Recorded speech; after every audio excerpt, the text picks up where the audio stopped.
Tuhan Yesus, terima kasih kami bersyukur kepadamu karena rahmat-Mu, belas kasih-Mu, dan karena firman-Mu yang tersedia bagi kami, boleh kami nikmati pada kesempatan malam ini. Tuhan, kami mau menjadi orang yang sederhana, yang terbuka kepada Tuhan, dengan hati yang terarah kepada diri-Mu Tuhan. Kami tidak mau hanya jatuh ke dalam tulisan yang mati, hitam di atas putih, tetapi kami ingin mendapatkan roh-Mu, ingin mendapatkan suplai hayat-Mu. Karena Engkau datang supaya kami memiliki hayat dan memilikinya dengan segala kelimpahan.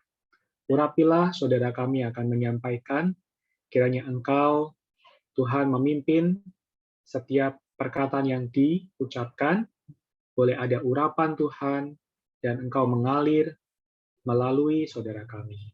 Terima kasih Tuhan, kami juga mohon Kau menguduskan jaringan internet yang dipergunakan, setiap device yang dipergunakan. Di dalam nama Tuhan kami berdoa. Amin. Baik. Waktu dan tempat saya persilahkan kepada saudara Irfan. Amin. Puji Tuhan. Tes, apakah suara saya terdengar jelas atau kecil ya? Jelas. Jelas, saudara. Amin. Jelas ya. Amin. Puji Tuhan. Tuhan. Slide yang saya tampilkan terlihat? Ya, terlihat juga, saudara. Puji Tuhan. Oke. Jelas. Oke. Amin. Baik, puji Tuhan, saudara-saudari, kita memasuki ya bagian yang ke-7 ya kalau tidak salah.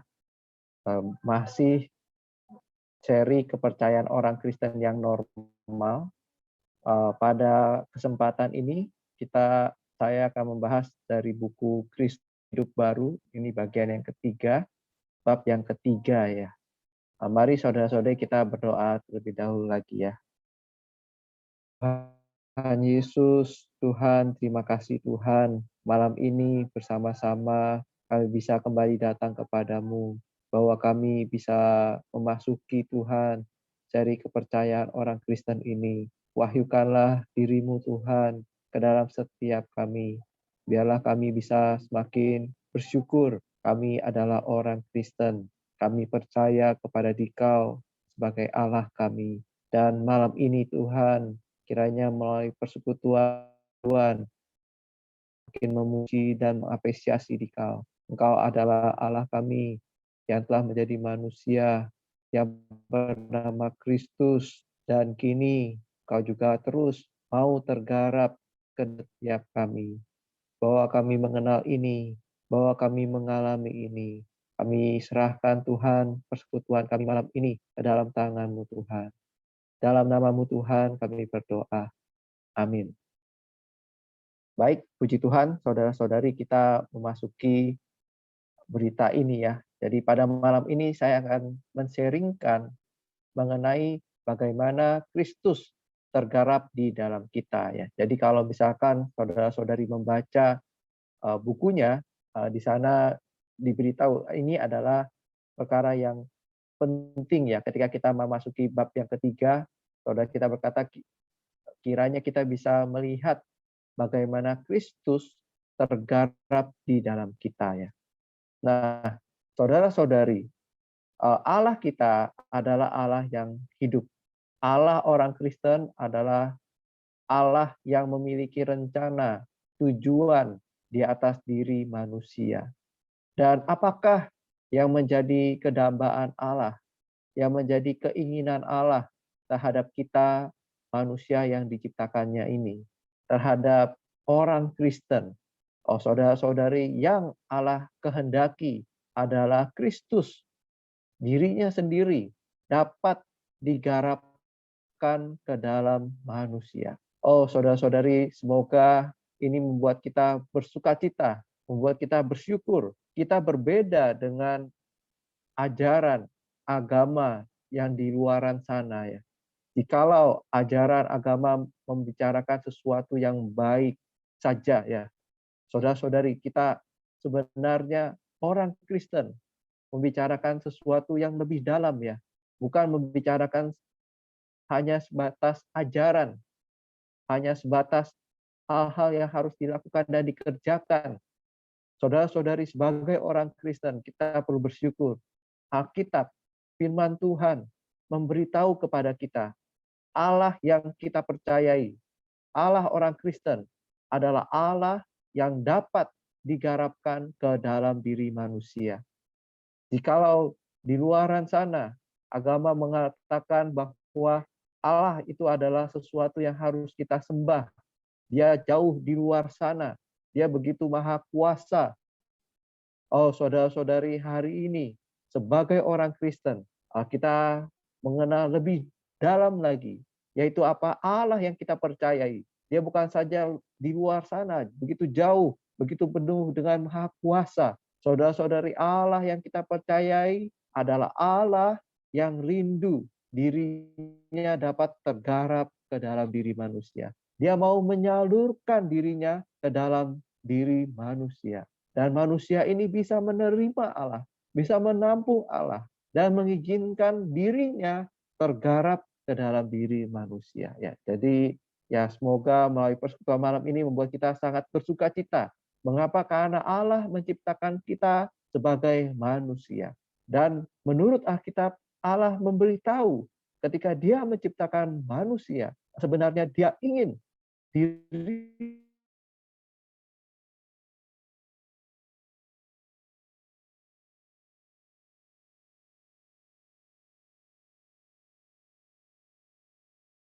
Nah, apa sih orang Kristen? Kenapa saya harus menjadi orang Kristen? Kita boleh memberitahu ya. Saudara, teman, Anda perlu menjadi orang Kristen. Mengapa? Karena orang Kristen mengetahui Allah yang saya percayai ini adalah Allah yang dapat menggarapkan dirinya ke dalam diri saya. Dia mampu menggarapkan dirinya ke dalam diri Anda. Ya, teman-teman yang terkasih ya.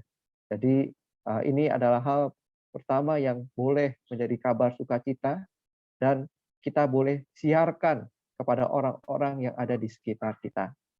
Allah kita mau tergarap ke dalam diri manusia. Dan Allah yang tergarap ini kita kenal adalah Kristus.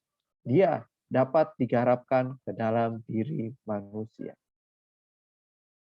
Nah, saudara-saudari, jadi sebagai orang Kristen, kita perlu menyadari perkara yang sangat penting, yaitu apa? Kristus itu harus tergarap ke dalam kita.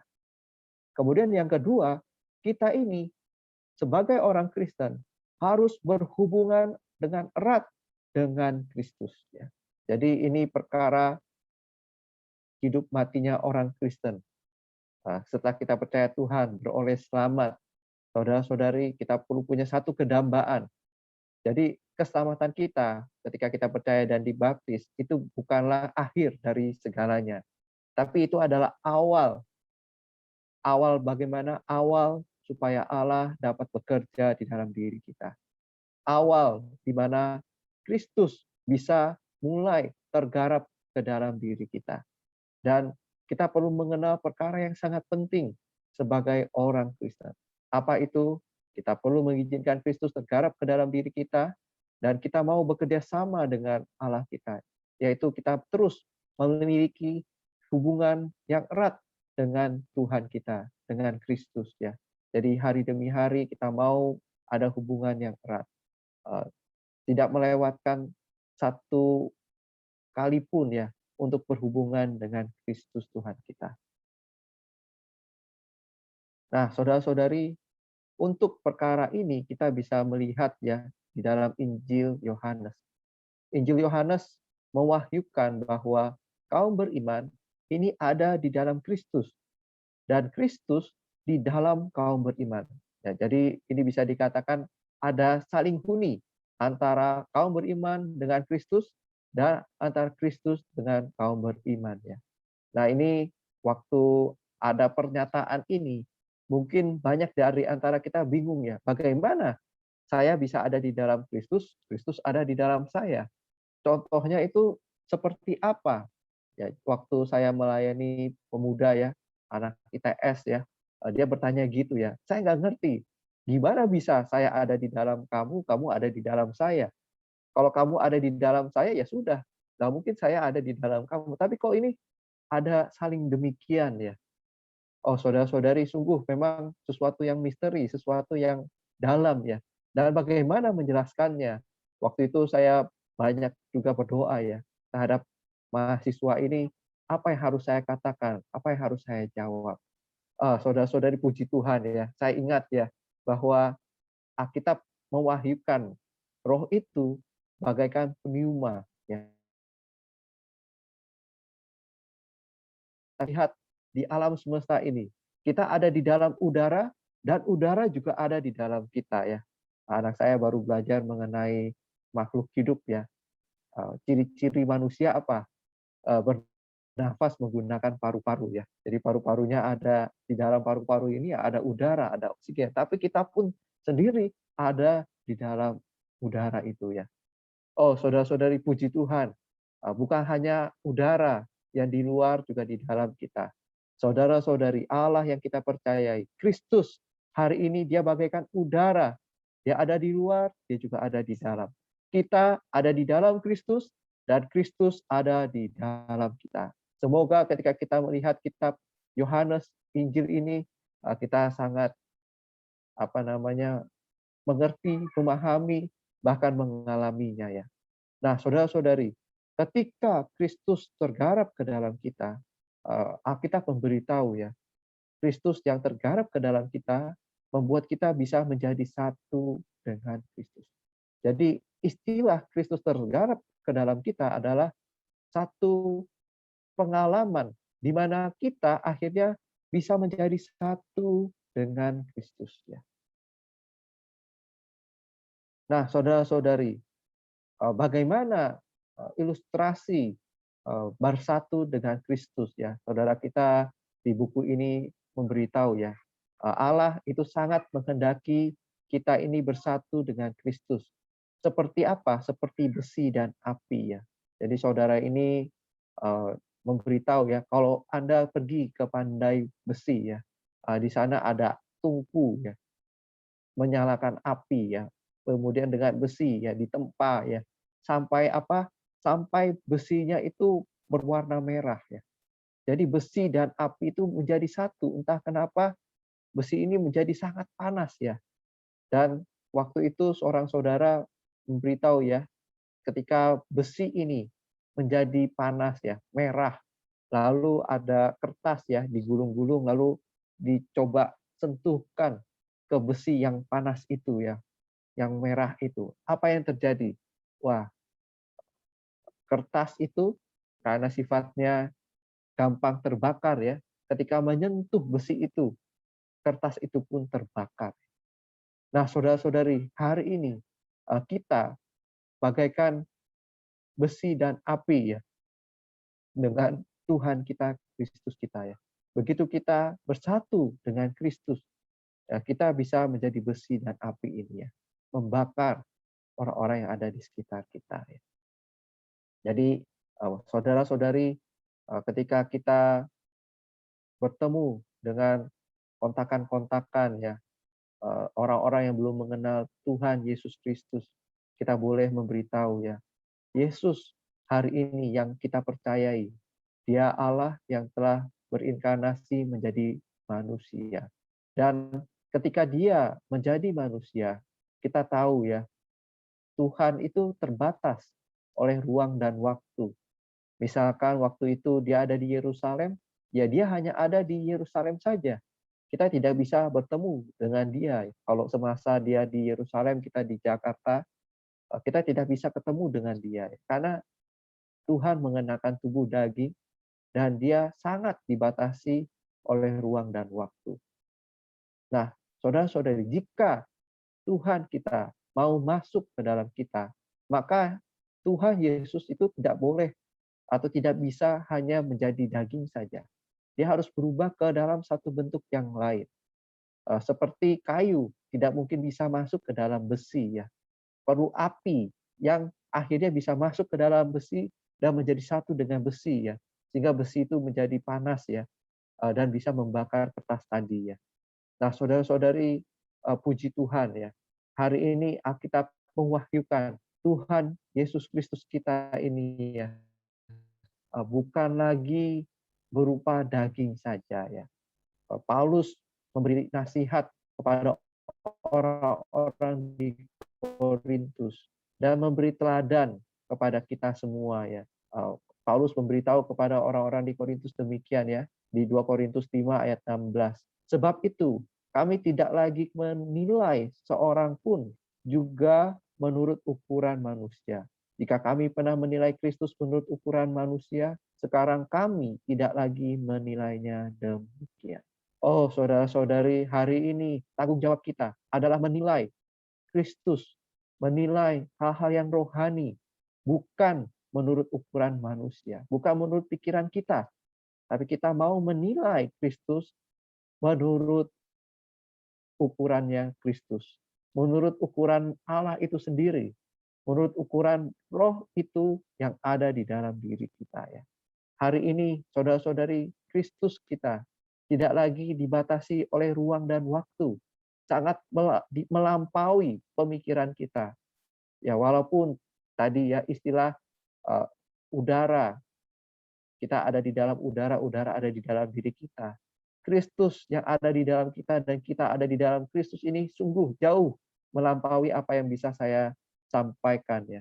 Dan untuk itu kita tidak menilainya berdasarkan penilaian kita manusia. Nah, saudara-saudari, seperti yang tadi saya katakan ya, kalau Kristus masih di dalam daging, maka saudara-saudari kepercayaan kita itu akan menjadi sesuatu yang materialistis ya. Kita akan sangat tidak leluasa menjumpai Kristus. Jadi saudara-saudari, jikalau kita ditanya, kamu mau mengenal Tuhan waktu kapan? Apakah waktu dia ada di bumi atau waktu dia sekarang ini? Yang secara kasat mata tidak bisa kita lihat. Saudara-saudari, kita boleh dengan berani berkata, ya saya sungguh ingin mengenal, mempercayai bukan Kristus yang masih di dalam daging itu saja, yang dulu pernah datang ke dalam dunia. Saya mau mempercayai Kristus yang sekarang, yang sudah mati, bangkit, dan terangkat, dan hidup di dalam diri saya, tergarap ke dalam diri saya. Jadi, saudara-saudari, hari ini, orang Kristen bukanlah mempercayai sesuatu yang materialistis, bukanlah mempercayai sesuatu yang kelihatan di luaran. Mungkin banyak orang berpikir, kalau kita percaya kepada Tuhan, wah, waktu itu dia di muka bumi, dia melakukan banyak hal mujizat. Kalau misalkan buta ketemu Tuhan, bisa melihat. Kalau misalkan bisu ketemu Tuhan, bisa berbicara. Tuli lagi nggak bisa dengar, ketemu Tuhan bisa mendengar. Lumpuh bisa berjalan. Mungkin kalau masa pandemi sekarang ini ya, wah kena sakit COVID, ya bisa sembuh. Kemudian, oh wah ini ada komorbid dan sebagainya. Oh bisa sembuh. Oh saudara-saudari, Kristus yang kita percaya bukan sesuatu yang materialistis saja. Kita tidak boleh berharap kepada Kristus yang demikian saja. Oh saudara-saudari, kita perlu melangkah lebih jauh lagi ya. Kita rindu mengalami Tuhan bukan ketika dia masih di dalam daging, yang melakukan banyak mujizat secara materialistis, secara yang kelihatan. Kita mencari mujizat-mujizat yang di luaran saja. Saudara-saudari, sungguh sangat kasihan kalau kita hanya percaya kepada hal-hal yang di luaran itu saja. Oh, saudara-saudari, puji Tuhan ya, kita perlu percaya yang lebih maju lagi. Dia adalah Allah yang telah melalui kematian. Nah, Kristus Allah kita telah melalui kematian. Dia telah menanggalkan tubuh dagingnya dan kini dia berada di dalam roh. Jadi Kristus kita, dia bukan lagi berupa daging yang terbatas oleh ruang dan waktu. Ya, walaupun ketika di dalam kebangkitan dia menampakkan diri kepada murid-muridnya, dia masih ada daging ya. kamu boleh coba rasakan ya, eee, bekas paku ya dan sebagainya. Namun saudara-saudari, Alkitab memberitahu dalam kebangkitannya, dia juga menjadi roh yang memberikan hidup. Dia ada di dalam roh. Dia kini tidak dibatasi oleh ruang dan waktu. Ya, dia telah bangkit. Puji Tuhan ya. Kita boleh beritahu kepada orang-orang di sekitar kita mengenai kematian dan kebangkitan Kristus ini. Dia bukanlah manusia biasa. Ya, dia juga adalah Allah. Kita boleh memberitahu Allah yang saya percayai, Allah yang orang Kristen percayai adalah Allah yang lengkap, ya, manusia yang sempurna. Ya, Kristus kita ini Allah yang lengkap dan manusia yang sempurna. Dia kini tidak dibatasi oleh ruang dan waktu. Ya, kapan saja, di mana saja, oh kita bisa merasakan Dia, kita bisa mendapatkan Dia. Ya, saudara-saudari, ketika mati, Kristus menanggalkan tubuh dagingnya. Dan kini dia mengenakan satu tubuh, namun satu tubuh di dalam kebangkitan. Dia memakai pakaian yang lain, yaitu roh itu. Nah, saudara-saudari, mengenal Kristus dalam roh itu lebih mustika daripada mengenalnya dalam daging. Oh, saudara-saudari, inilah satu penerapan yang hari ini sebagai umat perjanjian baru perlu hargai, perlu bersyukur. Apa itu kita lebih berbahagia. Mengapa? Karena kita bisa mengenal Kristus di dalam roh. Mengenal Dia lebih mustika daripada mengenalnya seperti murid-murid waktu di dalam daging. Ya. Ketika melihat Tuhan melakukan mujizat-mujizat itu, saudara-saudara, kita lebih mustika. Bisa mengenal Tuhan Kristus kita di dalam roh itu. Dia telah mengenakan tubuh kebangkitan. Dia tidak dibatasi oleh ruang dan waktu. Kapan saja, di mana saja, oh saudara-saudari, kita bisa mendapatkan Dia ya. Jadi saudara-saudari, inilah kabar sukacita yang kita dapatkan ya. Kristus yang kini telah di dalam roh membuat kita dapat masuk ke dalamnya. Juga dapat membuat Dia masuk ke dalam kita. Kemudian karena ada proses saling huni, saling tinggal ini, saudara-saudari kita dengan Kristus dapat terjalin menjadi satu kesatuan yang begitu eratnya ya. Besi dan api tadi ya terjalin dengan kuat ya, sehingga menjadi satu entitas ya yang bisa membakar. Saudara-saudari, hari ini kita perlu menjadi orang Kristen yang bersatu erat dengan Kristus. Ketika orang bertemu dengan kita, oh mereka bisa merasakan kita ini orang yang bersatu dengan Kristus. Mereka bisa merasakan ada sesuatu yang berbeda di atas diri kita ya. Belakangan ini kan saya membaca Alkitab ya, Kisah Para Rasul, saudara-saudari, Paulus ketika dia menempuh satu kehidupan, wah sungguh adalah erat bersatu dengan Tuhan ya. Kalau misalkan saudara-saudari baca di Kisah Para Rasul pasal-pasal yang terakhir ya, ketika Paulus ini sedang di dalam tahanan penjara ya, saudara-saudari, dia walaupun sebagai tahanan, dia bagaikan bukan tahanan ya, dia bagaikan pemimpin ya, yang bisa mengendalikan, yang bisa membuat orang-orang sadar orang ini itu bukan orang sembarangan ya. Jadi kalau saudara-saudari sempat, nanti saudara-saudari bisa baca ya, ketika itu mereka mau pergi ya, Paulus sebenarnya sudah dapat, wah lebih baik kita tinggal di sini dulu, akan ada bahaya ya kalau kita berangkat sekarang, dan akan ada banyak kerugian besar. Oh, mereka semua tidak percaya ya. Wah, angin, awan, cuaca bagus, kita pergi sekarang, jangan tunda-tunda ya, dan sebagainya. Apa yang terjadi ketika mereka pergi? Wah, mulai ada angin ribut dan sebagainya. Mereka sampai membuang banyak muatan ya, diombang-ambingkan dengan banyak hal. Mereka sempat menyesali ya, kenapa kita tidak menuruti ya. Lalu Paulus memang karena bersatu dengan Tuhan, Tuhan menguatkan dia ya. bicara kepada seluruh orang di sana ya, untuk tetap kuat, eee, tetap ada di kapal itu ya, dan sebagainya ya. Jadi, Paulus di dalam tahanan, pendapatnya nggak diterima dan kehilangan banyak hal, dia tetap bisa menghibur ya mereka yang lagi patah semangat dan sebagainya. Menguatkan bagaimana Allah berbicara kepadanya ya. Sampai akhirnya seluruhnya ini bisa diselamatkan ya. Mereka hanya kehilangan kapalnya dan sebagainya. Tapi seluruhnya tetap hidup. Ketika dia di pulau, di sana digigit ular ya. Wah, orang pulau situ mengatakan, wah ini pembunuh dan sebagainya. Tetapi karena dia bersatu dengan Tuhan, erat ya.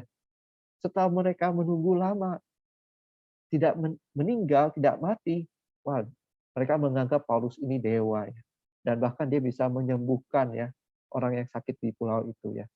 Jadi begitu saya melihat cerita ini, betapa Paulus itu erat dengan Tuhan ya. Saudara-saudari kita juga boleh mendambakan hal ini. Tuhan, aku menjadi orang Kristen. Aku tidak mau hanya nampak fakta-fakta mengenai ini. Bahwa Engkau telah menjadi roh itu, Engkau ada di dalam saya. Tuhan, bahwa aku punya pengalaman. Saya erat satu dengan Kristus ya. Ketika bertemu dengan orang-orang benar-benar bisa merasakan Tuhan ada di dalam saya. Ya. Mereka bisa mengenal Tuhan saya, mendapatkan Tuhan saya. Ya. Jadi demikian ya. Banyak sekali saudara-saudari pengalaman-pengalaman saudara-saudara yang rohani dalam gereja ya. Saya sangat terkesima ya.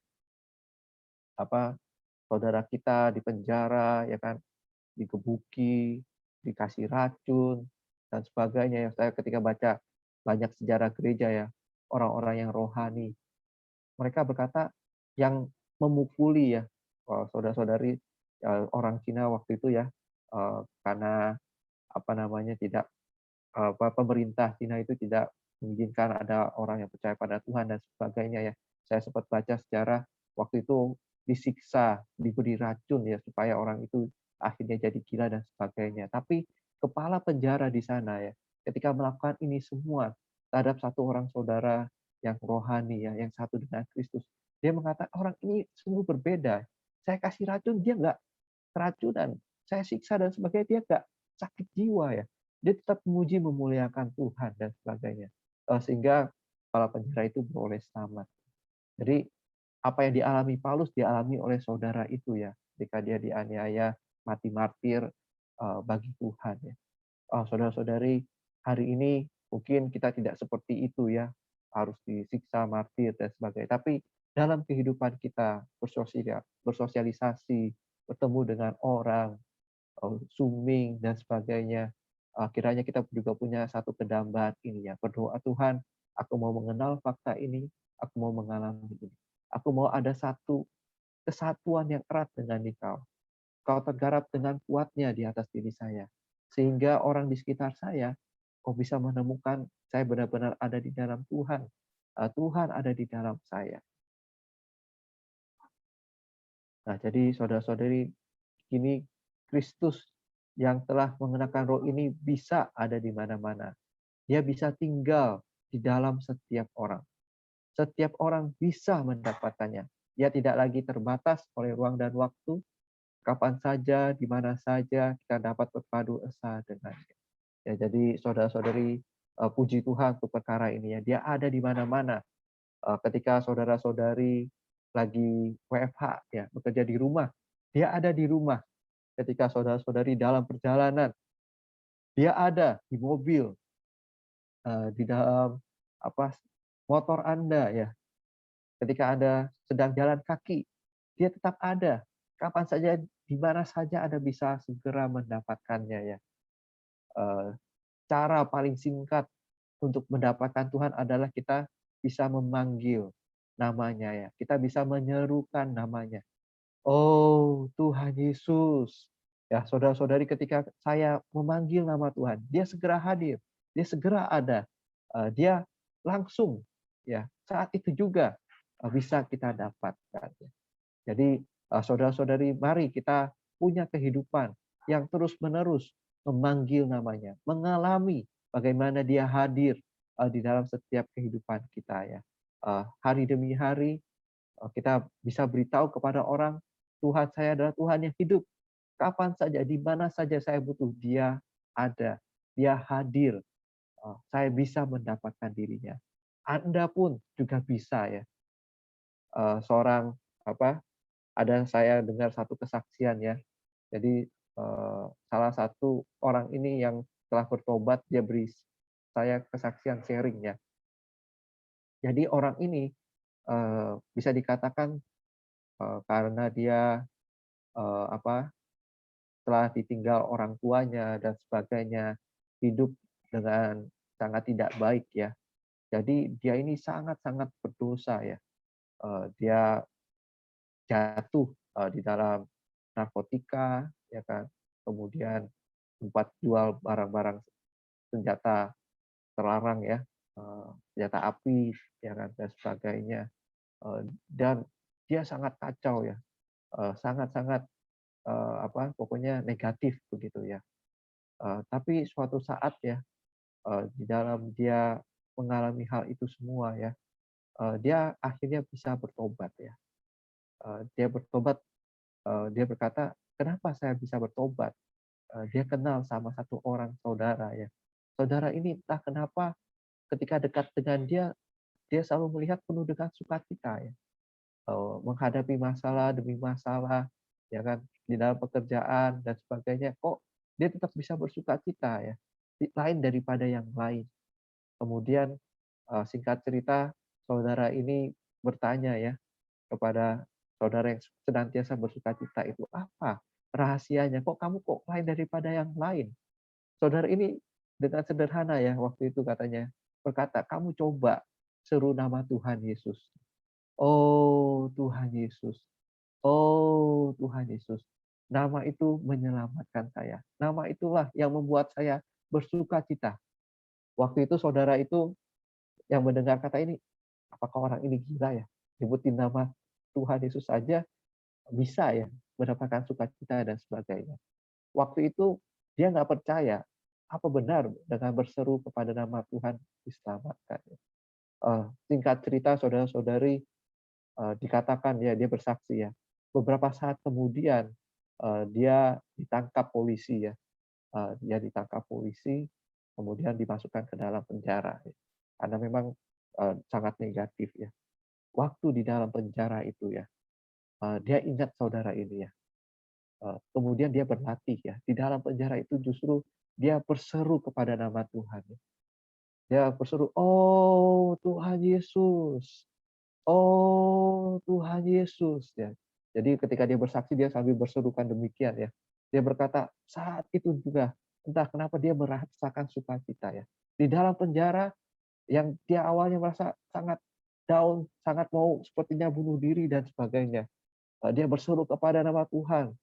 Dia segera mendapatkan kelepasan ya. Dia merasa, wah nama Tuhan ini benar-benar hidup ya. Eh, dan akhirnya dia diselamatkan. Kemudian dia memberitakan Injil ya ke kakaknya ya. Kakaknya juga nggak percaya, kok kamu kok bisa beda ya. Kemudian dia dengan sederhana juga beritahu, kamu seru nama Tuhan ya. Kakaknya itu juga nggak percaya ya, menjalani bisnis kayak semacam Indomaret katanya dan sebagainya katanya. Waktu itu kakaknya ketika pulang ke rumah capek dan sebagainya di kamar mandi ya, dia berseru kepada nama Tuhan. Ketika dia berseru, dia merasakan Tuhan dan mendapatkan Tuhan. Jadi, wah saudara-saudari saya mendengar kesaksian itu banyak sekali ya. Oh saudara-saudari, nama Tuhan itu sangat berkuasa ya. Firman Tuhan adalah ya dan amin ya. Berseru kepada nama Tuhan diselamatkan ya. Ya saya pun mengalami ya secara tidak sadar ya, waktu itu saya pulang kampus ya, pulang kampus saya dicegat orang ya, ditepuk gitu ya, ditepuk. Wah saya waktu itu, siapa nih berani tepuk-tepuk ya. Waktu saya ditepuk, saya berseru kepada nama Tuhan, kemudian saya nengok ya. Orang itu bicara ya, bicara melantur lah ya. Dia bilang apa namanya, saya kenal satu orang saudara, saudara mirip dengan foto ya. Saya dipercayakan orang untuk cari orang, dia sedang sakit, dia punya anak katanya sering lewat sini, mirip dengan Anda, kamu kenal tidak? Apakah kamu namanya ini, benar tidak? Dan sebagainya. Jadi dia bicara gitu ya.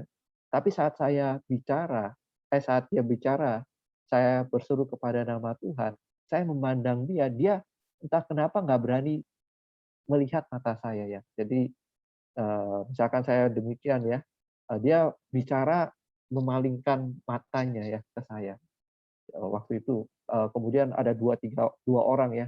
Jadi setelah dia bicara, ada satu lagi datang tepuk saya lagi, kamu dengerin ya apa yang dia katakan," begitu ya. Terus ya pokoknya saya bilang, "Saya bukan orang itu, saya mau ada keperluan dan sebagainya, saya harus jalan." Jadi saat saya keluar, apa, eee apa namanya, saya melakukan aktivitas saya demikian ya saudara-saudari.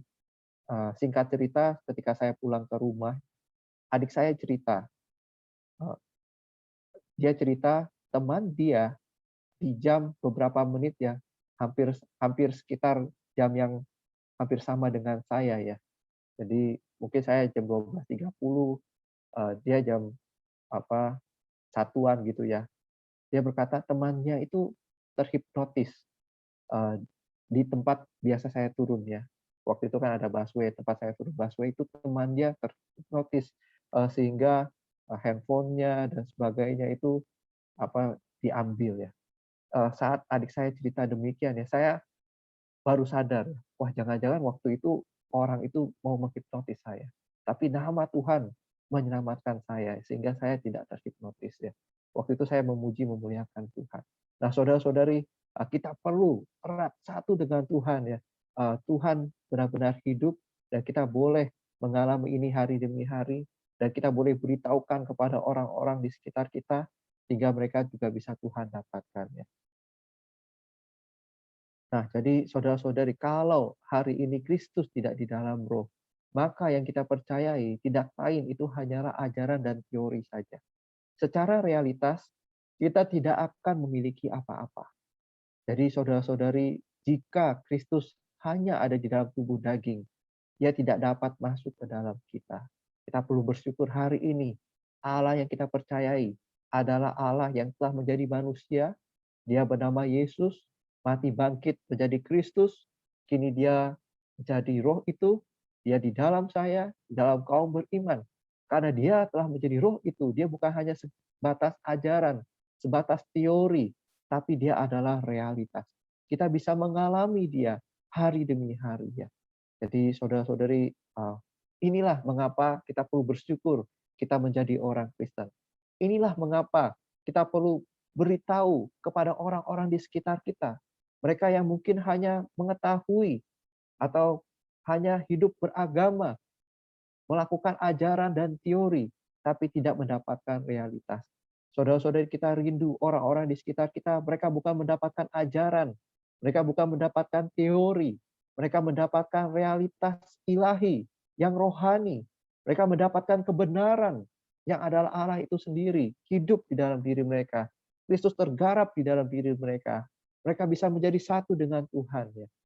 Di dalam setiap keadaan, setiap kondisi yang bagaimanapun ya. Jadi saudara-saudari puji Tuhan ya untuk berita ini ya. Nah, saudara-saudari, cara penyelamatan Allah terhadap kita ialah Ia masuk ke dalam kita. Dia melaksanakan satu penyelamatan yang efektif dan tuntas.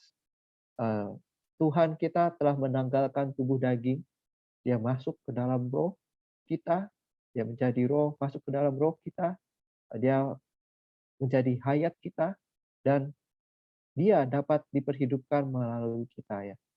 Dia kita dapat memperhidupkan diri Kristus melalui kehidupan kita hari demi hari. Jadi saudara-saudari, kita perlu bersyukur untuk hal ini ya. Allah mau menyelamatkan kita. Hari ini banyak ya yang suka ikut ya motivator-motivator, ikut seminar yang mengunggah ya motivasi-motivasi. Saudara-saudari, banyak sekali ya motivasi-motivasi itu memang kelihatannya awalnya baik ya, tetapi banyak sekali ya para motivator akhirnya ditemukan, wah dia ternyata motivator yang hebat, tapi sangat negatif, keluarganya bagaimana dan sebagainya. Ada yang bersaksi saat itu, saat dimotivasi, wah sangat bergebu-gebu, tapi selang beberapa waktu, sehari, 2 hari, justru malah lebih parah lagi ya, sebelum mengikuti acara motivasi dan sebagainya. Oh saudara-saudari, hari ini Allah bekerja bukan dari luaran saja. Terlebih-lebih yang paling penting, Allah bekerja dari dalam kita. Allah mau tergarap ke dalam diri kita. Mulai dia mengubah dari dalam sehingga terpancar keluar ya. Seperti apa seorang saudara kasih ilustrasi ya. Eh, Bisa bedakan seorang gadis ya.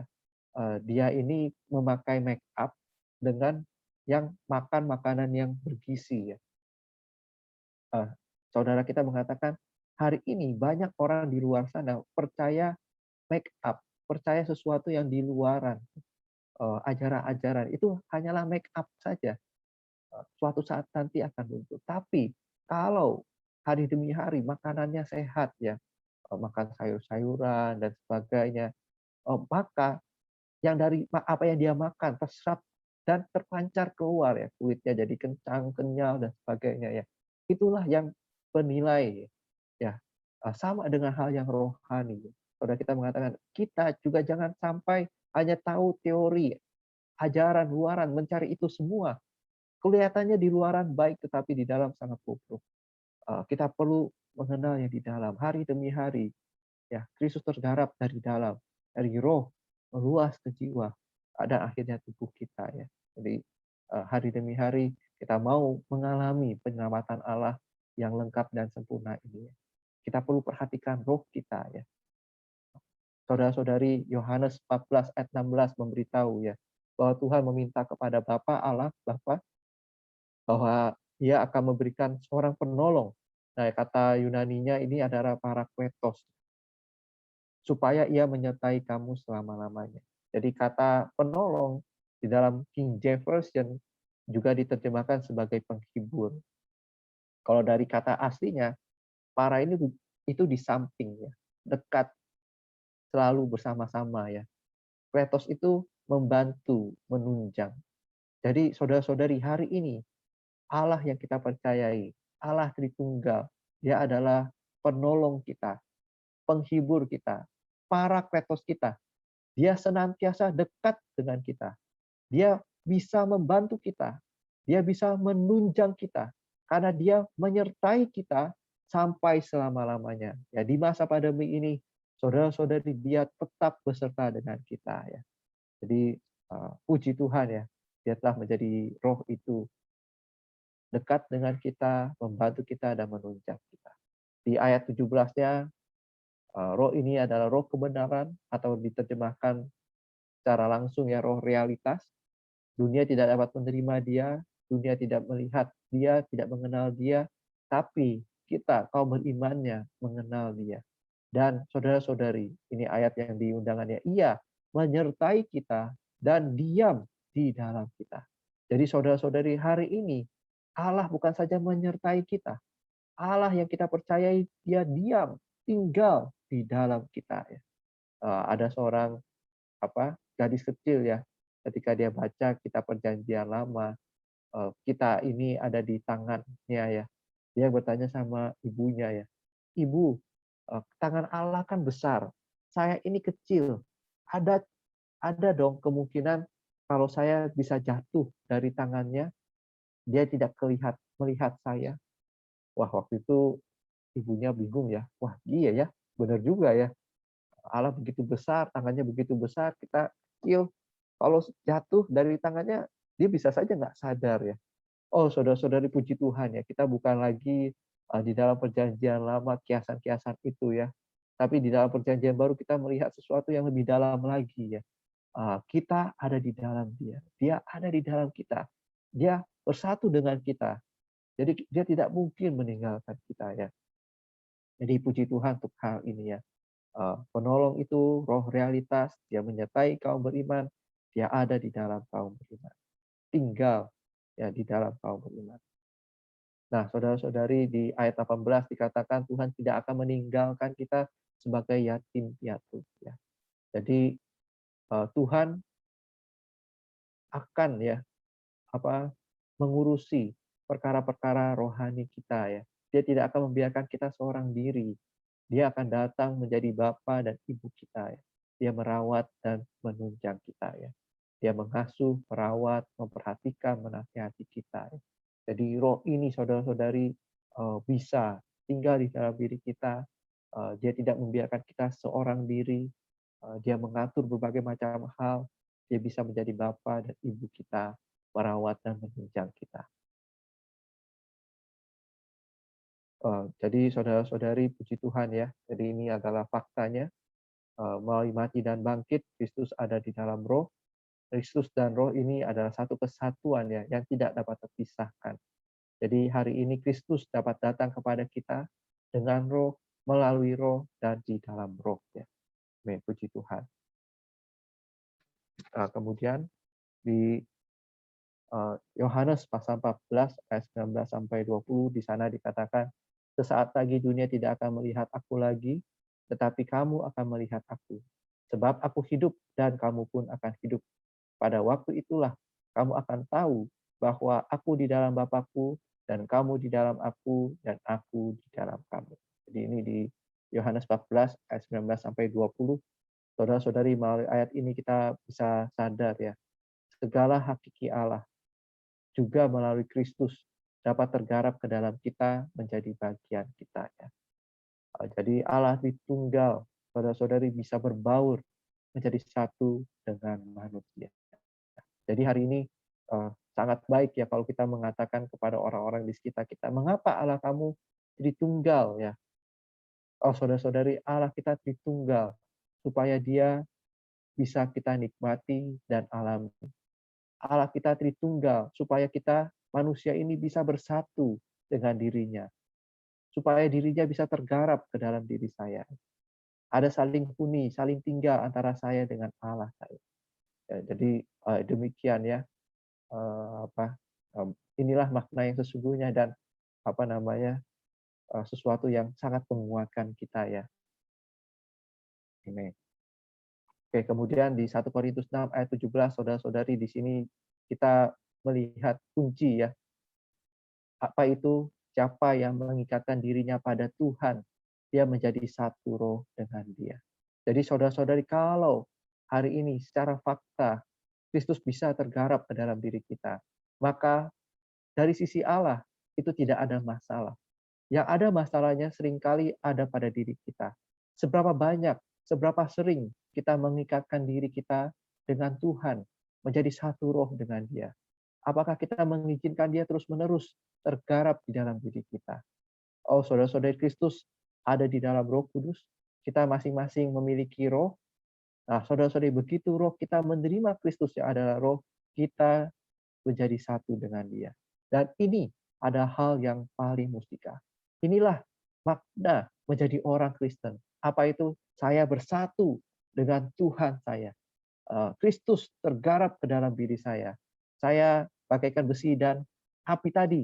Ya, orang dekat saya bisa panas ya, bisa diselamatkan, bisa mengenal Tuhan, bisa mendapatkan Tuhan ya. Jadi saudara-saudari, ini hal yang mustika menjadi orang Kristen.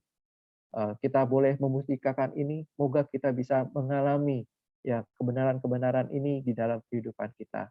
Kita mau terus-menerus mengikatkan diri kita kepada Tuhan, menjadi satu roh dengan Dia. Ya. Baik, baik saudara-saudari, kita berdoa terlebih dahulu ya. Kemudian kita boleh tanya jawab ya. Tuhan Yesus, Tuhan, terima kasih Tuhan untuk kebenaran firman-Mu. Kami bersyukur Kau yang adalah Allah yang tak terbatas, mau menjadi manusia yang terbatas. Tuhan, Kau telah menjadi daging. Oh Tuhan, dan Kau melalui proses mati, bangkit, terangkat bagi setiap kami. Kami bersyukur hari ini Kau bukan saja Allah dalam rupa daging, Kau juga dalam rupa roh itu. Tuhan, terima kasih untuk kehendak-Mu. Kau ingin tergarap di dalam setiap kami. Oh Tuhan, kami mau punya pengalaman ini. Garapkan dirimu lebih banyak lagi ke atas setiap kami. Lagi dan lagi Tuhan, penuhi kami dari roh, ke jiwa, dan tubuh kami. Biarlah Kau ternyatakan di dalam setiap kehidupan kami. Tuhan Yesus, kami mau belajar rahasia ini. Tuhan, latih kami terus berseru kepada nama-Mu, mengalami keselamatan yang berasal daripadamu. Bahwa kami terus-menerus mengikatkan diri jadi satu roh dengan Dikau. Kami mau mengalami pengalaman yang mustika ini. Oh Tuhan, di dalam nama-Mu Tuhan, kami berdoa.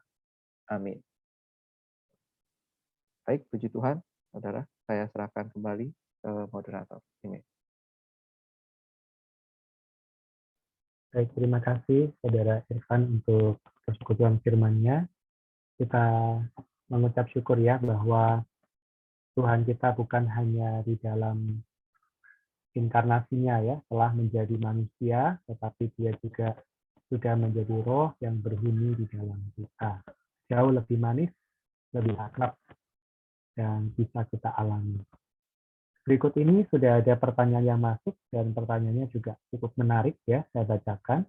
Mungkin Saudara Irfan nanti bisa merespon. Cukup panjang, tapi saya coba bacakan perlahan ya, agar kita bisa menangkap poinnya. Pertanyaannya adalah, mohon pencerahan, kalau Kristus ada di dalam seseorang, dan seseorang di dalam Kristus, apakah hubungan itu selamanya? Karena yang saya ingin pencerahan itu adalah bagaimana kalau seseorang itu lalu berbuat dosa? Bagaimanakah hubungan tersebut? Apakah Kristus meninggalkan orang itu? Atau Kristus berduka di dalam orang itu? Ataukah yang lain? Karena terang dan gelap tidak bersatu. Terima kasih. Ya, baik. Ini pertanyaan yang sangat baik ya. Apa namanya? Banyak sekali pertanyaan ini sering ditanyakan ya kepada saya juga. Satu sisi, saudara-saudari, kita perlu mengenal ya keselamatan kita. Seseorang yang benar-benar percaya, benar-benar mau menerima Tuhan, dia percaya dibaptis, dia dilahirkan kembali, kita mengatakan dia menjadi anak-anak Allah. Jadi sekali menjadi anak-anak Allah, maka dia tetap adalah anak-anak Allah ya. Jadi sekali kita dilahirkan oleh ayah dan ibu kita adalah anak dari ayah dan ibu kita. Nah, perkara ketika kita berbuat dosa, ketika kita melakukan kesalahan, saudara-saudari, ini seperti seorang anak bersalah dengan ayahnya. Statusnya tetap adalah anak. Yang terputus itu adalah hubungannya, komunikasi. Ya, komunikasi antara ayah ibu dengan anak ini bisa terputus.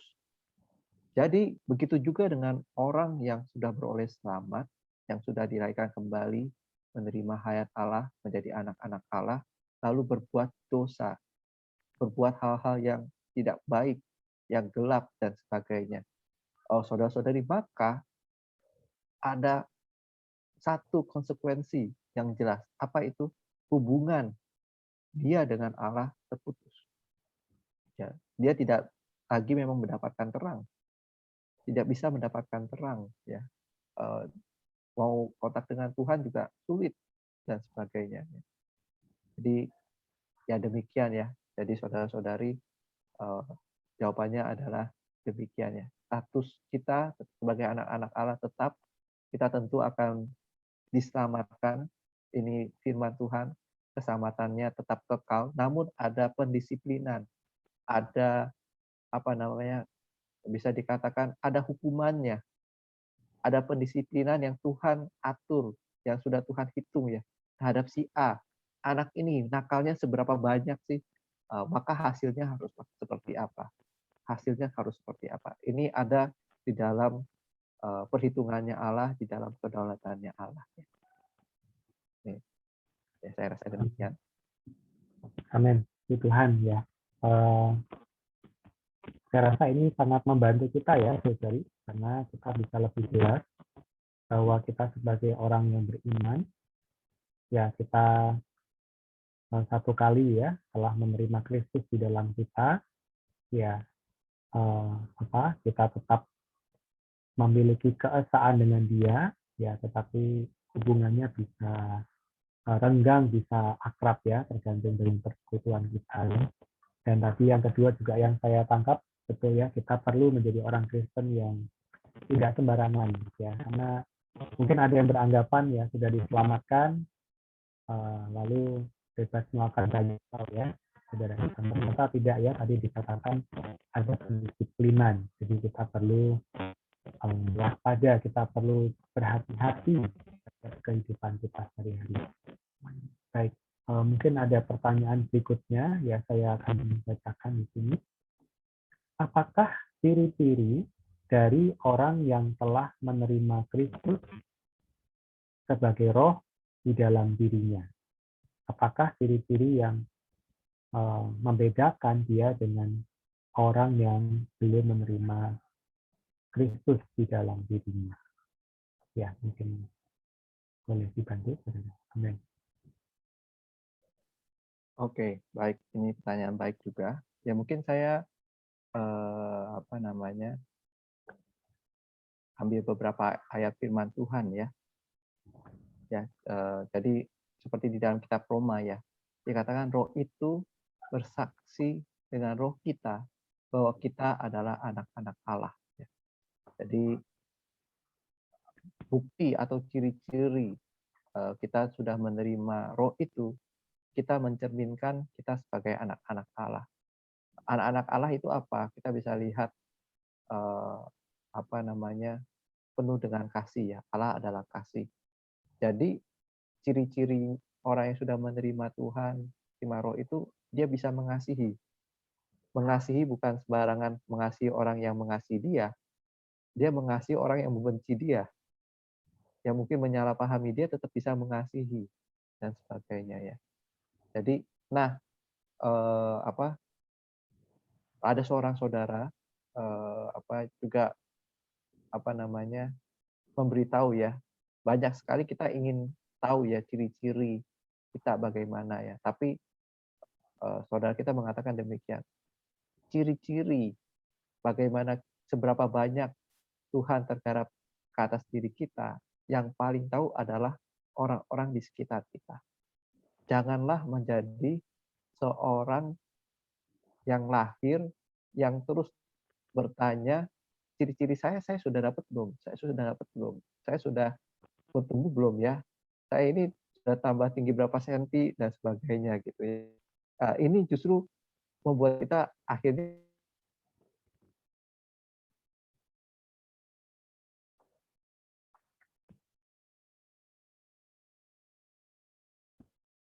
ciri itu nanti tertampil secara otomatis di dalam kehidupan kita. Jadi demikian ya. Jadi kalau kita mau melihat ya kita bisa lihat bagaimana kehidupan Kristus ya, penuh dengan kasih, penuh dengan terang, penuh dengan kebenaran ya. Misalkan buah-buah roh ya, ada kasih, sukacita, kesabaran dan sebagainya. Ini kan adalah ciri-ciri ya, ciri-ciri rohani yang sangat positif ya. Jadi namun ini dilihat oleh orang-orang sekitar kita, dan tugas kita, tanggung jawab kita yaitu kita erat satu dengan dia, lagi dan lagi ke arah dia gitu ya. Ya, puji Tuhan ya. Jadi kita bersyukur ya, jadi karena Kristus di dalam kita, dia akan tertampil ya dengan cara Amin. Baik, pertanyaan yang berikutnya, mungkin saudara Kenny akan membantu menjawab. Pertanyaannya adalah, setelah Yesus bangkit dan bertemu dengan murid-muridnya, dia masih di dalam tubuh jasmani, bisa disentuh oleh Thomas, dan sebagainya ya, ada ciri-ciri yang lain. Sejak kapan ia tidak lagi dalam tubuh jasmaninya? Ya, silakan. Mungkin saudara Kenny mau membantu. Baik, saudari, saya bantu ya. Si Tuhan, saudari, di dalam kitab Injil, khususnya ketika masa antara mulai kebangkitan Tuhan sampai pada kenaikannya, itu adalah kita sebut sebagai masa transisi. Ya. Masa di mana mulai memasuki zaman perjanjian baru secara utuh. Ya. Oleh karena itu, maka untuk membuktikan dirinya sebagai Tuhan Sang Bangkit, Tuhan perlu ya menampakkan dirinya sekali kepada murid-murid. Ya. Maka sebenarnya pertanyaan itu, ya Tuhan ketika dia bangkit, dia masih menggunakan tubuh jasmani, tetapi adalah tubuh yang sudah dimuliakan. Ya, karena itu kita melihat pada waktu malam ketika murid-murid sedang berkumpul, ya kan, lalu mereka pintu tertutup, jendela tertutup, tapi Tuhan tiba-tiba hadir di tengah-tengah mereka. Lalu Tuhan berkata, terimalah Roh Kudus. Lalu dia mengembusi mereka. Ini menunjukkan bahwa tubuh yang pada waktu Tuhan bangkit adalah tubuh yang sudah diubah menjadi tubuh yang mulia. Nah, sebenarnya saudari, saya melanjutkan dengan pertanyaan yang ini adalah untuk menjawab pertanyaan sebelumnya ya. Saudari, judul malam ini adalah Kristus tergarap di dalam kita. Ya. Apa artinya Kristus tergarap di dalam kita? Sebenarnya adalah sebuah proses keselamatan yang rentang waktunya cukup panjang. Ini membutuhkan waktu yang panjang. Ya, ketika kita beroleh selamat, Kristus masuk sebagai roh itu tinggal di dalam roh kita. Itu adalah seketika. Ketika kita percaya Tuhan, kita menerima Dia, maka Tuhan sebagai sang roh itu tinggal di dalam kita. Berumah di dalam roh kita. Dia tinggal di dalam kita.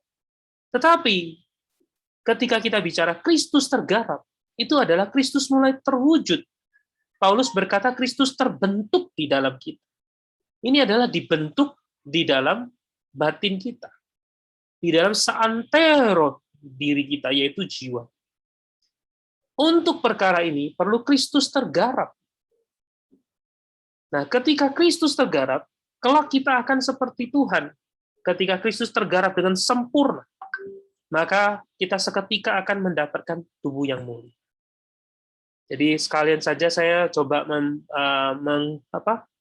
mereview ulang ya tadi pertanyaan-pertanyaan yang pertama ya. Saudari, Tuhan sudah ada di dalam roh kita, Dia tidak mungkin meninggalkan kita. Ya. Selama-lamanya Dia tinggal di dalam kita. Nah, mungkin saudari kita bertanya, loh, bukankah setelah saya beroleh sama saya juga masih bisa berdosa? Bahkan ada orang Kristen yang sepertinya hidupnya lebih gelap daripada orang yang tidak percaya Tuhan.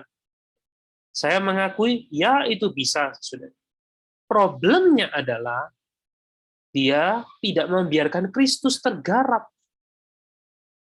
Dia hanya membiarkan Kristus tinggal di dalam rohnya, tapi Kristus tidak tergarap di dalam dirinya. Saudari, problemnya hari ini adalah kita perlu membiarkan Kristus hari demi hari tergarap di dalam kita. Nah, apa artinya ya? Di dalam Efesus, Paulus berkata bahwa hendaklah Kristus diam di dalam hati. Kata diam di sini, di dalam bahasa aslinya adalah berumah. Apa artinya berumah? Tuhan memiliki hak menjadi tuan rumah di dalam seluruh hati kita. Inilah yang dimaksud apa? Tuhan tergarap di dalam kita. Hari ini masalahnya adalah di dalam pikiran kita. Yang menjadi tuan rumah pikiran kita itu siapa? Seringkali masih adalah diri kita. Cara kita berpikir, cara kita mengatur, cara kita memilih sesuatu, cara kita bersikap sesuatu, semuanya seringkali masih adalah diri kita. Ini menunjukkan apa? Yaitu yang tadi pertanyaan kedua, ciri-ciri Kristus belum tergarap di dalam kita. Tapi kalau kita setiap hari melalui kita datang pada firman Tuhan. Kita terus mengalami pemandian air di dalam firman. Maka firman Tuhan yang adalah firman Allah itu sendiri, yang adalah roh dan hayat, pelan-pelan akan digarapkan di dalam diri kita. Sehingga perlahan-lahan apa yang kita pikirkan menjadi apa yang Kristus pikirkan. Inilah yang dimaksud dengan Kristus tergarap di dalam kita. Ya, melalui pekerjaan apa? Roh itu. Termasuk juga dalam emosi kita. Dulu hidup kita adalah apa? Kita menyukai apa yang kita sukai, kita nggak peduli. Ya, saya menyukai barang ini, saya nggak peduli. Tetapi, saudari, setelah kita menerima Tuhan, lalu kita setiap hari, ya tadi saudara Ivan menggunakan kalimat yang baik, memiliki hubungan erat dengan Tuhan. Kalau saudari tadi perhatikan ya, satu slide demi satu slide, banyak kata-kata mustika di sana. Kita memiliki hubungan yang erat. Apa hubungan erat? Punya emosi yang erat dengan Tuhan. Seringkali emosi kita tidak erat dengan Tuhan. Emosi kita erat dengan apa? Hal-hal yang lain. Sehingga inilah yang terjadi di dalam bangsa Israel. Meskipun mereka sudah diselamatkan, meskipun mereka sudah keluar dari tanah Mesir, tetapi pikiran mereka masih di Mesir, masih memikirkan makanan Mesir, masih memikirkan kehidupan di Mesir. Tapi melalui 40 tahun, pelan-pelan, pikiran mereka mulai diubah. Cara hidup mereka mulai diubah. Mereka setiap hari, ya. Kenapa? Saya waktu dulu membaca Alkitab, saya terus merenungkan, kenapa ya harus bangsa Israel itu makan mana? Mana yang nggak jelas, karena mana itu artinya apa itu? Artinya mereka sendiri nggak jelas. Coba saudari, hari ini kalau Tuhan masa pandemi ini kasih kita sesuatu yang nggak jelas untuk dimakan. Apa artinya? Artinya setiap hari kita terus belajar, hanya percaya, karena kita nggak jelas. Tapi karena kita tahu ini dari Tuhan, ini penyediaan Tuhan, kita hanya belajar percaya menerima. Maka saudara-saudara, selama 40 tahun, bangsa Israel mereka dilatih hidup oleh iman. Nanti kita akan bahas minggu depan ini. Hidup oleh iman. Kenapa setiap hari mereka harus pagi-pagi bangun, menantikan sesuatu yang mereka tidak tahu? Saudari, hari ini banyak orang menantikan masa pandemi lewat yang tidak tahu kapan. Ya, banyak orang mulai telepon, susah sekarang. Karena menantikan sesuatu yang tidak jelas. Bangsa Israel sama. Mereka mungkin bertanya, sampai kapan saya harus makan mana ini? Sesuatu yang nggak tahu. Setiap kali mereka terima, tiap pagi mereka berkata, mana? Mana itu artinya apa? Apa ini? Besok pagi bangun, apa ini? Besoknya lagi, apa ini? Saudari, kenapa Allah membiarkan demikian? Apakah Allah tidak bisa mendatangkan makanan yang lain? Bagi Allah tidak ada yang mustahil, bukan? Allah bisa saja tiba-tiba di padang gurun muncul satu pohon mengeluarkan buah yang lebat. Allah tidak mustahil bagi Allah. Tiba-tiba keluar dari tanah, keluar binatang, tinggal disembelih makan. Tapi tidak. Allah secara khusus menyediakan satu model, yaitu setiap pagi mereka harus ambil mana. Supaya apa? Pelan-pelan. Ya, gaya hidup yang baru, yaitu gaya umat Allah. Model hidup yang baru. Model umat Allah. Selera yang baru. Selera umat Allah. Mulai digarapkan di dalam mereka. Saudari, hari ini kehidupan kita juga demikian. Setiap hari, kenapa kita perlu datang pada firman? Pagi-pagi kita bangun, kenapa kita perlu datang? Kadang kita baca Alkitab seperti mana? Kita baca, apa ini? Nggak ngerti. Bukankah demikian, saudara? Kadang kita baca, kita nggak ngerti. Ya, sebenarnya kita sedang menghadapi mana? Misalnya, di masa-masa pandemi kita baca, Tuhan berkata, janganlah kamu khawatir tentang apapun juga. Apa ini? Gimana saya nggak bisa khawatir? Tapi saudari, kalau kita belajar memakan, belajar percaya, kita akan diubah, kita akan disusun. Itulah yang dikatakan Kristus tergarap di dalam kita. Kita memiliki hubungan yang erat. Pelan-pelan, selera Tuhan menjadi selera kita. Pikiran Tuhan menjadi pikiran kita. Hari ini, saudari, banyak kita mengalami kesulitan. Kenapa? Karena belum membiarkan Kristus tergarap di dalam kita. Ya. Karena itu, berita malam ini sangatlah penting, saudara. Kita perlu membiarkan Kristus pelan-pelan tergarap di dalam kita. Melalui apa? Kita perlu menggunakan yang tepat, organ yang tepat, yaitu menggunakan roh kita. Ya, terus-menerus datang pada Dia. Menikmati mana? Menikmati tiang awan, tiang api. Menikmati penjagaan Tuhan yang satu hari demi satu hari. Nah, saudari, bangsa Israel, mereka selama 40 tahun mereka belajar ini. Itulah yang dikatakan kekhawatiran sehari, cukuplah sehari. Mereka cuma tahu, yang penting kalau ada tiang awan, mereka masih Tuhan pimpin.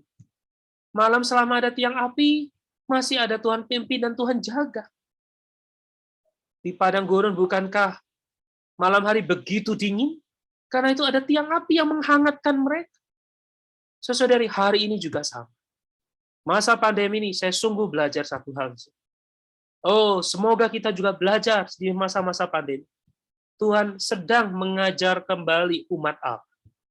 Tuhan sedang ingin menggarapkan dirinya ke dalam kita. Saudara, kita hanya perlu belajar apa?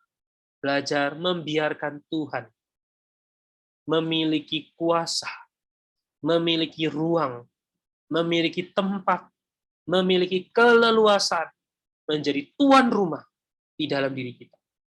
Maka pelan-pelan Kristus tergarap di dalam kita.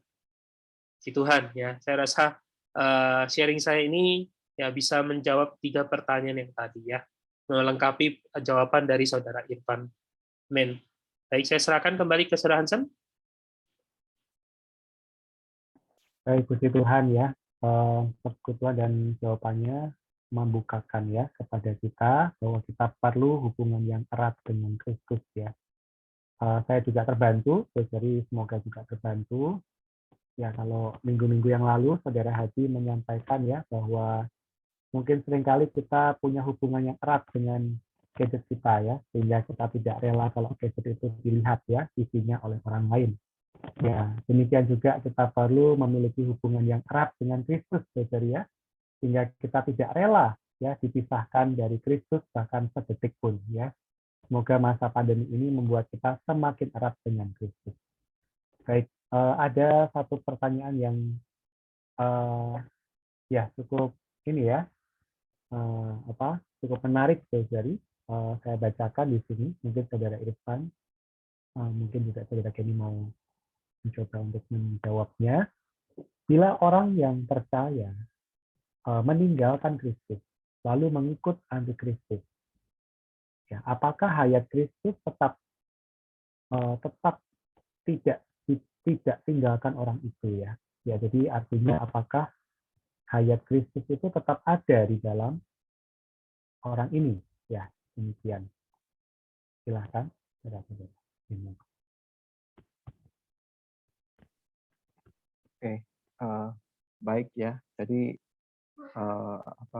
pertanyaan ini juga sering, ya, saya dapatkan, ya.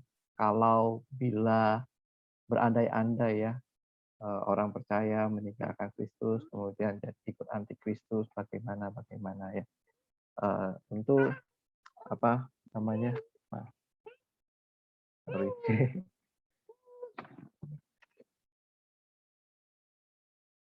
Ya, sebentar, ya, maaf.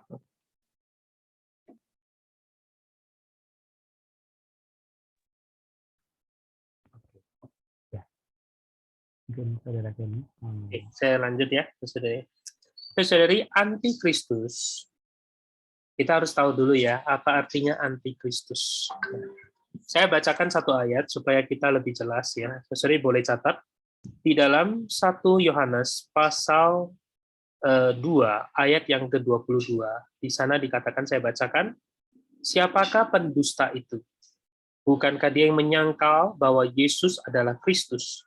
Dia itu adalah antikristus, yaitu dia yang menyangkal baik bapa maupun anaknya. Jadi saudari, di dalam 1 Yohanes sudah diperlihatkan kepada kita prinsip antikristus adalah ketika seseorang itu dia menyangkal, dia menolak, ya.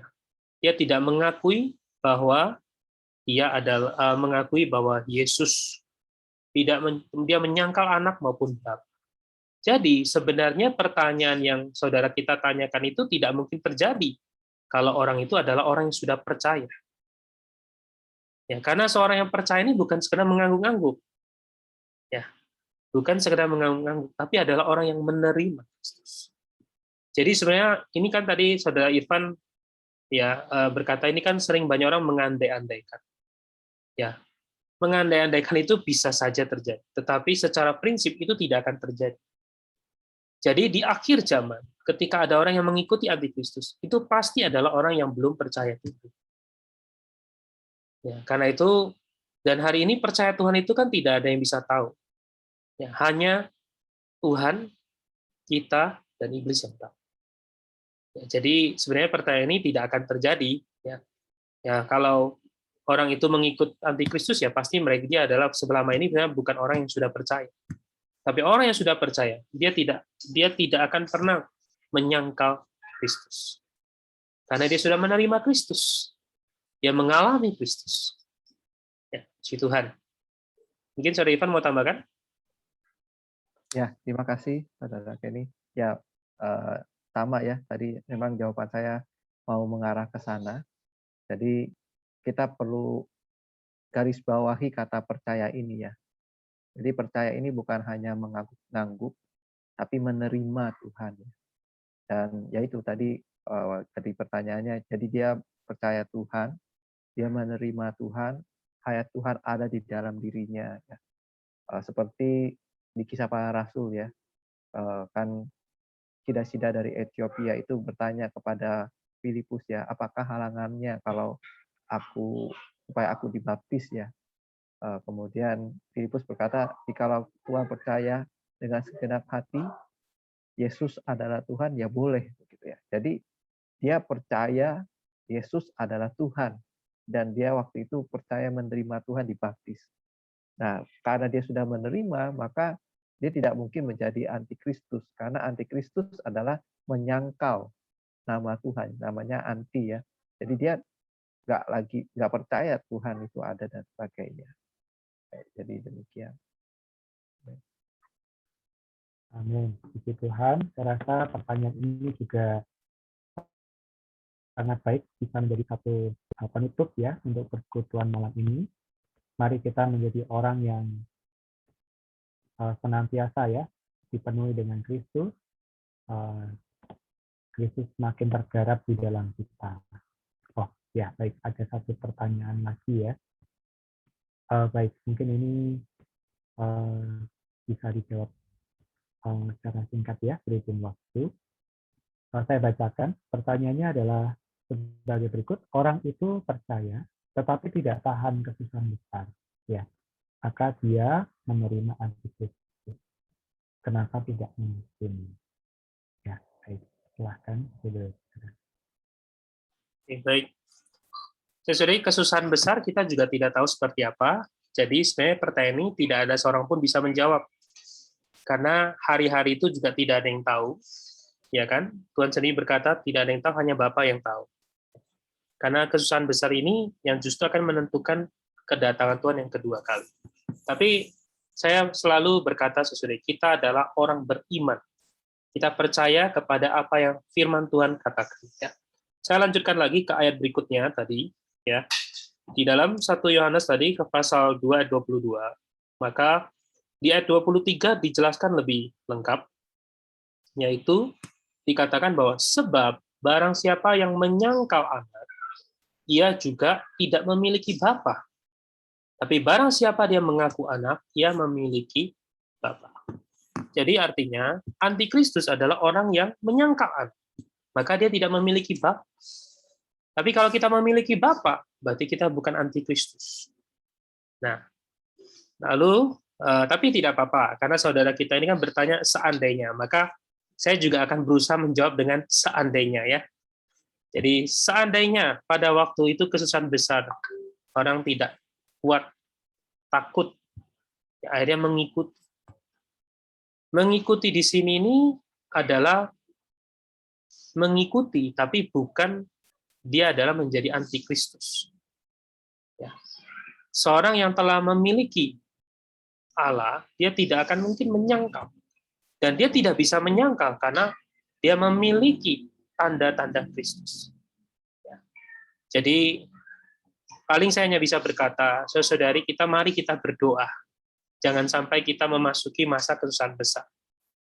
Kalau kita bertanya demikian, kan kita sudah punya pintu belakang, supaya suatu hari saya kalau kesusahan besar, gimana caranya supaya saya tidak mengikut antikristus. Jangan, saudari, kita harus punya iman bahwa kita mau bersama-sama tidak melewati kesusahan besar.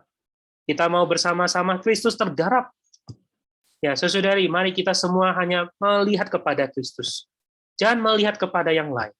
Jangan melihat kepada antikristus. Jangan melihat kepada hal-hal yang negatif. Oh, kita perlu tahu bahwa di dalam manusia baru, Kristus adalah semua dan di dalam segala sesuatu. Jadi yang kita perlu kejar adalah apa? Kristus tergarap di dalam kita. Ya. Semoga saudari, ya, kita dipalingkan dari semua yang seandainya, dari semua hal-hal yang kemungkinan, dan kembali kepada yang pasti, yaitu Kristus itu sendiri. Baik, puji Tuhan. Saya rasa saya serahkan kembali kepada Hansen untuk ditutup ya, karena waktunya. Amin. Mungkin saya sedikit tambahin dikit ya.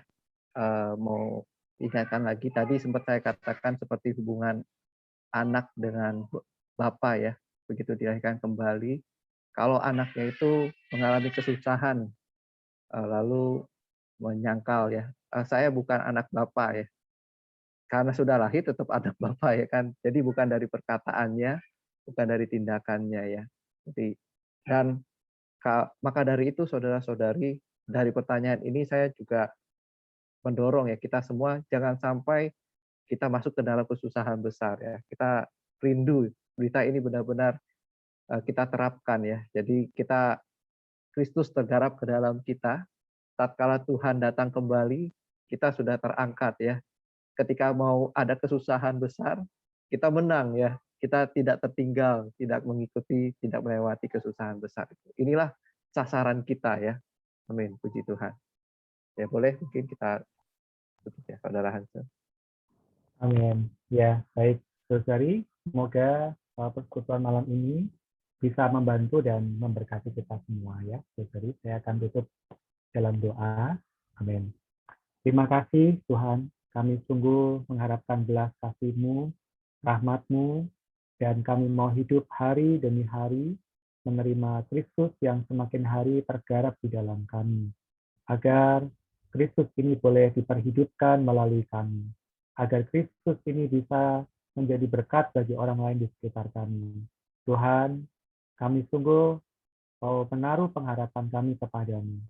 Untuk hari kelak kami tidak dapat, oh Tuhan, berbuat apa-apa. Kami hanya tahu dengan siapa kami percaya. Tuhan, Engkaulah yang sanggup memelihara kami. Berkati seluruh saudara-saudari, biarlah melalui pemberitaan malam ini, kami menjadi orang yang lapar dan haus akan Tuhan, mendambakan Tuhan tiap hari bertambah di dalam kami. Di dalam nama-Mu Tuhan kami berdoa dan mengucap syukur. Amin. Puji Tuhan. Baik.